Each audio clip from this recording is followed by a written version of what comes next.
Assalamualaikum warahmatullahi wabarakatuh. Saderek sakantenan anu abdi hormati, haji tama marilah urang panjatkan puji serta syukur urang kehadirat Allah Subhanahu wa taala margi parantos mikeun nikmat serta hidayahna ka urang sadaya sehingga urang tiasa kumpul dina acara ieu dalam keadaan sehat walafiat. Anu abdi hormati Ibu Kepala Sekolah, Bapak jeung Ibu Guru sarta rerencangan anu abdi banggakan. Dina kesempatan ieu abdi Najla Gaisani Prasetyo bade nepikeun hiji biantara kalawan tema disiplin dina ngatur waktos salila pandemi.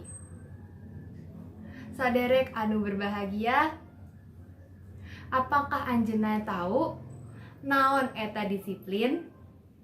Disiplin merupakan kasadaran dina sorangan kanggo ngalakukeun hiji pagawean kalawan lantip sarta teratur luyu kalawan aturan anu lumangsung.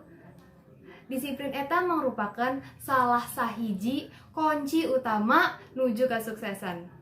Salila pandemi sapertos ayeuna ieu seueur balarea utamana para siswa anu henteu tiasa disiplin dina ngatur waktosna.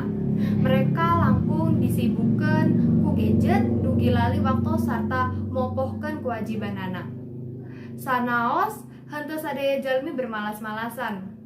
Nanging dikit kalintang jalmi anu disiplin ka waktos anu anjeunna kagungan.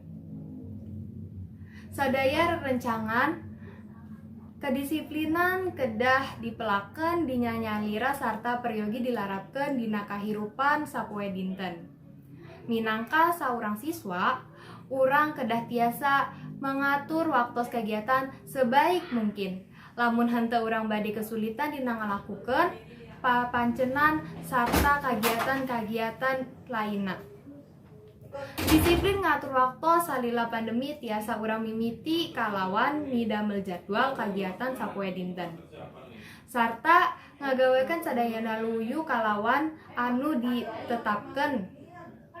Contona, urang tiasa ngabagi waktu siang pikeun ngalakukeun hobi jeung ngagawekan panjen sarta saat malam haturan waktu bersantai sareng kalawargi. Lamun urang tiasa mengatur waktu dengan baik jeung disiplin mengaturnya. Sadaya bade mapan luyu kalawan anu urang palai. Saderek anu kuring hormati, marilah urang mimiti ngabiasakeun salira dina disiplin ngatur waktos salila pandemi supados waktu anu urang lalui langkung gampil sarta bermakna. Sakitu biantara anu abdi sampaikan. Mugi-mugi mere mangpaat haturan sadayana. Kuring minta hampunten lamun aya lapet saur. Sinala jajan permen sarebuan. Sanes nyandak acis kalah daun.